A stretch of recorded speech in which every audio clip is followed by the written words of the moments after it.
നിങ്ങൾ സർക്കാർ സ്കൂളിലൊക്കെ പറ്റുന്ന രീതിയിലുള്ള പ്രോപ്പർട്ടി കൊണ്ടുവരുന്നത്. അപ്പൊ ഞാനാണ് തിരിച്ചു ചോദിച്ചത്, സർക്കാർ സ്കൂളുകൾ അത്രയ്ക്ക് മോശമായിട്ടാണോ കാര്യങ്ങൾ അറേഞ്ച് ചെയ്തതെന്ന് അയാളോട് തിരിച്ചു ചോദിച്ചു. ഇനി ഡിസംബർ 15 എക്സാം, എല്ലാരും വഴക്കുറഞ്ഞിട്ട് നമ്മൾ കഷ്ടപ്പെട്ടാണ് ഇരുന്ന് പഠിച്ച് നമുക്ക് ജില്ല പോകണം അല്ലെങ്കിൽ സ്റ്റേറ്റ് പോകണം എന്നുള്ള ഒരു ആഗ്രഹം ഉള്ളതുകൊണ്ടാണ് നമ്മൾ ഇത്രയും കഷ്ടപ്പെടുന്നത്.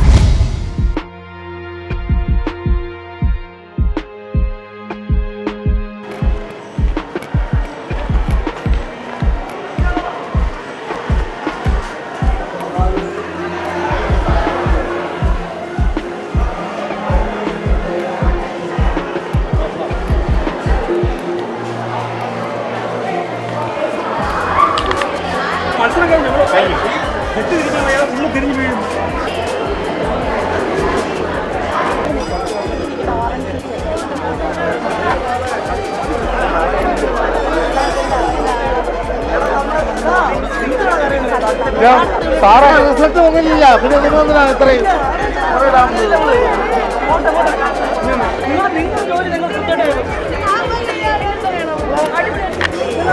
പോലീസ് വരുന്നുണ്ടെന്ന്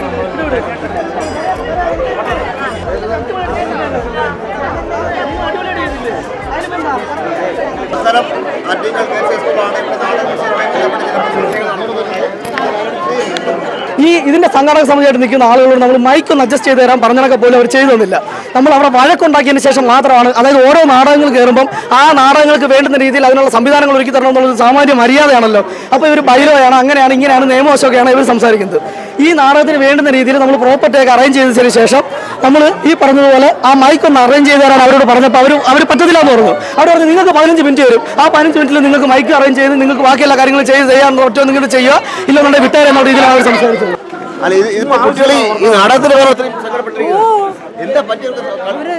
പ്രോപ്പർട്ടി വീണത്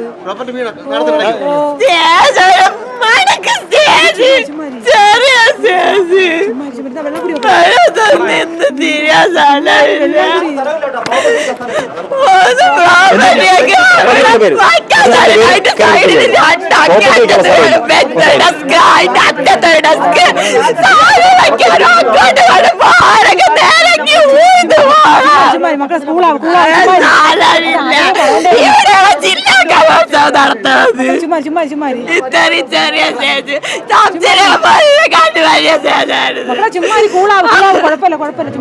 ചേട്ടാ, ഇത് ഒരു പക്ഷേ 1-2 ദിവസത്തെ അധ്വാനമായിരിക്കും, നിങ്ങളെ മാസങ്ങളുള്ള അധ്വാനമായിരിക്കും. നമ്മുടെ മാത്രം അധ്വാനത്തിന്റെ ഒരു പ്രശ്നമല്ല, ഈ നാടകക്കാരുടെ എല്ലാവരുടെയും അവസ്ഥ നമ്മൾ പറയുന്നത്. ശരിക്കും പറഞ്ഞാൽ നാടകത്തിന് മാത്രമായിട്ട് സ്റ്റേജ് വരുന്നത് ഏറ്റവും വൃത്തിയായിട്ട സ്റ്റേജുകൾ. സ്റ്റേജിൽ വരുമ്പോൾ ക്ലാസിക്കൽ കലകൾക്ക് ഏറ്റവും മികച്ച സ്റ്റേറ്റിൽ നല്ല സ്റ്റേജ് വരും. ഇവർ പറയുന്നത് സ്റ്റേറ്റ് ഇപ്പൊ ആദ്യമേ ഞങ്ങൾ ഇവിടെ പ്രോപ്പർട്ടി ഉണ്ടാക്കിയപ്പോൾ ഇവിടുത്തെ ഒരു അധ്യാപകൻ, അദ്ദേഹത്തിന്റെ പേരെനിക്കറിയില്ല, അധ്യാപകൻ ആദ്യമേ പറഞ്ഞ വാചകം ഇതാണ്: നിങ്ങൾ ഇങ്ങനെയൊക്കെയുള്ള പ്രോപ്പർട്ടി കൊണ്ട് വരുമ്പോൾ ഇതിനെ മടക്കി കയറ്റി നിങ്ങൾ കൊണ്ടുവരണം, നിങ്ങൾ സർക്കാർ സ്കൂളിലൊക്കെ പറ്റുന്ന രീതിയിലുള്ള പ്രോപ്പർട്ടി കൊണ്ടുവരണമെന്ന്. അപ്പോൾ ഞാനാണ് തിരിച്ചു ചോദിച്ചത്, സർക്കാർ സ്കൂളുകൾ അത്രയ്ക്ക് മോശമായിട്ടാണോ കാര്യങ്ങൾ അറേഞ്ച് ചെയ്തതെന്ന് അയാളോട് തിരിച്ചു ചോദിച്ചു. ഈ ഇവിടെ സംഘടനാ സമിതിയിലുള്ള അധ്യാപകനാണ്, അദ്ദേഹത്തിന്റെ പേരൊന്നും എനിക്കറിയത്തില്ല. അദ്ദേഹം ആദ്യം പറഞ്ഞ വാചകം ഇതാണ്. അത് കഴിഞ്ഞിട്ടാണ് ഈ സ്റ്റേജിൽ നമ്മൾ അകത്ത് കയറിയിട്ട് ആ മൈക്ക് ഒന്ന് അറേഞ്ച് ചെയ്ത് തരാൻ പറഞ്ഞു. അപ്പോൾ ഓരോ നാടകങ്ങളും കളിക്കുന്ന സംവിധാനങ്ങൾക്കനുസരിച്ച് ആ മൈക്ക് അറേഞ്ച് ചെയ്ത് തരേണ്ടത് അവരുടെ ഉത്തരവാദിത്തമാണല്ലോ. അപ്പോൾ അങ്ങനെ പോലും അവർ ചെയ്തു തന്നത്. ഞങ്ങൾ വഴക്കുണ്ടാക്കിയതിന് ശേഷം ആ മൈക്ക് അവർ അറേഞ്ച് ചെയ്ത് തന്നത്. അത് കഴിഞ്ഞിട്ട് ആ ബാക്കിൽ 3 ബ്ലാക്ക് കട്ടൺ കിട്ടിയിട്ടുണ്ട്. ആ സാമാന്യ ആ ഒരു ബ്ലാക്ക് കട്ടൺ അഴിച്ചു മാറ്റുന്നവരെ അവരോട് സംസാരിച്ചപ്പോൾ അത് അഴിച്ചു മാറ്റാൻ പറ്റത്തില്ല എന്നൊരു കട്ടായം പറഞ്ഞു. അവസാനം ആ പ്രോപ്പർട്ടി കറക്കി അടിക്കുകയൊക്കെ ചെയ്യുന്നതുകൊണ്ട് നമ്മൾ ഒന്നാമത് സ്റ്റേജിന്റെ തന്നെ മൊത്തത്തിലുള്ള സാധനങ്ങൾ മാറ്റി ഏറ്റവും പുറകിലത്തെ ബ്ലാക്ക് കട്ടൺ അവസാനം കല്ലൊക്കെ കൊണ്ടുവന്ന് നമ്മൾ അവസാനം കെട്ടി പുറകിലൊക്കെ വെച്ച് പുറകിലത്തെ ആ ഗേറ്റിലൊക്കെ കെട്ടി വെച്ചിട്ടാണ് നമ്മൾ ആ സാധനം കളിച്ചത്. നമുക്കറിയാമായിരുന്നു സ്വാഭാവികമായിട്ടും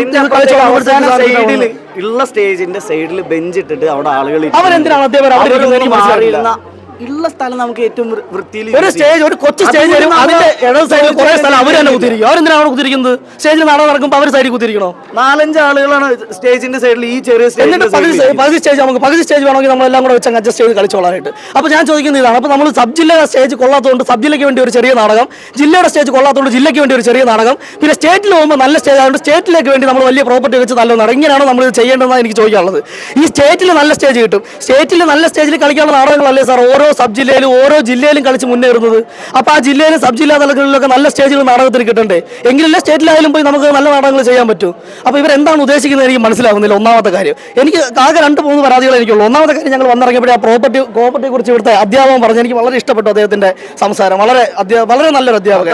സർക്കാർ സ്കൂൾ ആയതുകൊണ്ട് അതിനനുസരിച്ചുള്ള പ്രോപ്പർട്ടീസ് ഒക്കെ കൊണ്ടുവരണമെന്ന്. ആ അധ്യാപകൻ ആരാണെന്ന് പേരൊന്നും എനിക്കറിയത്തില്ല, കണ്ടു കഴിഞ്ഞാൽ കാണിച്ചു തരായിരുന്നു. അപ്പോൾ അദ്ദേഹത്തിന്റെ സംവിധാനത്തിൽ വെച്ച് കഴിഞ്ഞാൽ സർക്കാർ സ്കൂളിലേക്ക് ചെറിയ ചെറിയ നാടകങ്ങൾ ചെയ്യുക, ചെറിയ ചെറിയ പ്രോപ്പർട്ടികൾ കൊണ്ടുവരിക. ഇങ്ങനെയൊക്കെ മനസ്സ് ചിന്താഗതിയുള്ള അധ്യാപകർ സംഘടനാ സമിതിയിൽ ഇരിക്കുന്ന സമയത്ത് വലിയൊരു സ്റ്റേജ് കിട്ടുമെന്നുള്ളത് ഞങ്ങൾ വെറുതെ തെറ്റിദ്ധരിക്കണം എന്നുള്ളതേ ഉള്ളൂ.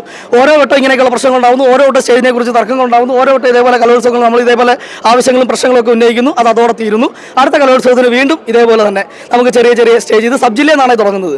സബ് ജില്ലയിൽ നിന്നേ നമുക്ക് നല്ല സ്റ്റേജുകളില്ല. ജില്ലയിൽ വന്നപ്പോൾ ഞങ്ങൾ വിചാരിച്ച ജില്ലയിൽ വരുമ്പോഴത്തേക്ക് നല്ല സ്റ്റേജ് കിട്ടുമെന്ന് കുട്ടികളോടും പറഞ്ഞു. അപ്പോൾ അവർക്ക് മനസ്സിലായി ജില്ലയിൽ നല്ല സ്റ്റേജ് ഇല്ല. ഇനി എന്തായാലും അവർക്ക് തൃശ്ശൂരും പോകാൻ പറ്റത്തില്ല. അപ്പോൾ പിന്നെ തൃശ്ശൂരിൻ്റെ സ്റ്റേജ് അവരെ കാണിക്കാനും പറ്റത്തില്ല. ഇനി ഞങ്ങൾ ഞങ്ങളുടെ സ്കൂളിൽ നിന്ന് പിരിവങ്ങാണ്ട് എടുത്ത് ടൂർ പോലെ തൃശ്ശൂർ കൊണ്ടുപോയി നല്ല സ്റ്റേജിൽ നാടകം കളിക്കുന്ന കുറച്ച് നാടകങ്ങളെങ്കിലും കാണിച്ചു കൊടുക്കണം എന്നുള്ളതാണ് നമ്മുടെ ഇപ്പോഴത്തെ ഒരു ആലോചന.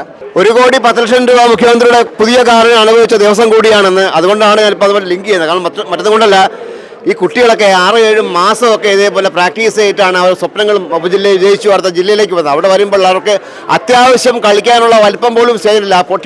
ആ കുട്ടിയുടെ പൊട്ടിക്കരച്ച് ഞാൻ കണ്ടതാണ്. എന്തുമാത്രം സങ്കടമുണ്ടാവും ആ കുട്ടി. കാരണം ഇത്രയും കാലത്തെ അധ്വാനം, പ്രതീക്ഷ എല്ലാം ഒറ്റ സ്റ്റെപ്പിനാണ് അവർക്ക് നഷ്ടമായത്. അവരാകെ എല്ലാവരും സങ്കടത്തിലാണ്. കാരണം അവരുടെ അധ്വാനമാണ് ഫലമില്ലാതെ പോയത്. നിങ്ങളെല്ലാ നാടകത്തിലുള്ള കുട്ടികളല്ലേ?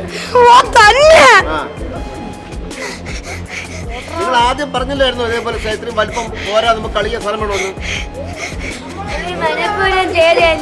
മ്യൂസിക് പോയി, എല്ലാം പോയി, മലപ്പുറം തന്നെ. കഴിഞ്ഞ വർഷം ഇതുപോലെ ഉള്ളതുകൊണ്ടാണ് നമ്മൾ പറഞ്ഞത് കുഞ്ഞു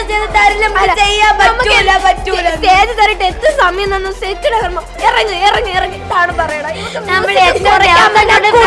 അറിയാമോ, രാത്രി 12 മണിക്കാണ് വീട്ടിൽ പോണത് തന്നെ. അതിന് എത്ര നാളും ഇനി ഡിസംബർ 15 എക്സാം.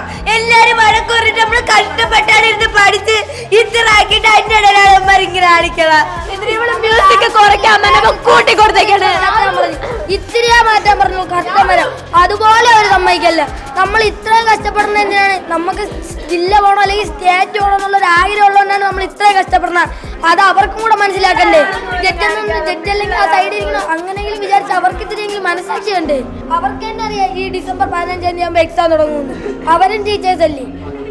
ഇതുവരെ ആയിട്ട് നമ്മൾ ഒരു പാഠം, എനിക്ക് സത്യം പറഞ്ഞാൽ എനിക്ക് ഒരു പാഠം പോലും എന്നോട് ഞാൻ എങ്ങനെ എന്നെ എക്സാമിന് ജയിക്കാന്നാണ്. അതിന്റെ ഇടയിലാണ് 8ാം ക്ലാസ്സിൽ ജയിപ്പിച്ച വിടുമെന്ന് പറയണത്. പേടി കൊണ്ടാണ് നമ്മൾ ഇത് ചെയ്യണം. അറിയോ ആർക്കെങ്കിലും അറിയോ? അത് പിള്ളേരാണെന്ന് പോലും കാണിക്കാതെ ഇങ്ങനെ ചെയ്തത് ഭയങ്കര വൈരാഗ്യമുള്ള പോലെ. കുട്ടികളുടെ ഈ കണ്ണീരിന് സഖാവ് ശിവൻകുട്ടി മറുപടി പറയുമോ, വിദ്യാഭ്യാസ വകുപ്പ് മറുപടി പറയുമോ, സംസ്ഥാന സർക്കാർ മറുപടി പറയുമോ? കണ്ണീരാണ് ഈ ഒരു കലോത്സവ വേദിയിൽ വീണ കണ്ണീരാണ്. മറുപടി പറഞ്ഞാലേ തീരൂ. ഇസ്മൈൽ സുരണ്ടി, ക്യാമറമാൻ അനീഷ് മംഗലാപുരത്തിനൊപ്പം ശ്രീത് മാരാർ സൈനിങ് ഓഫ്.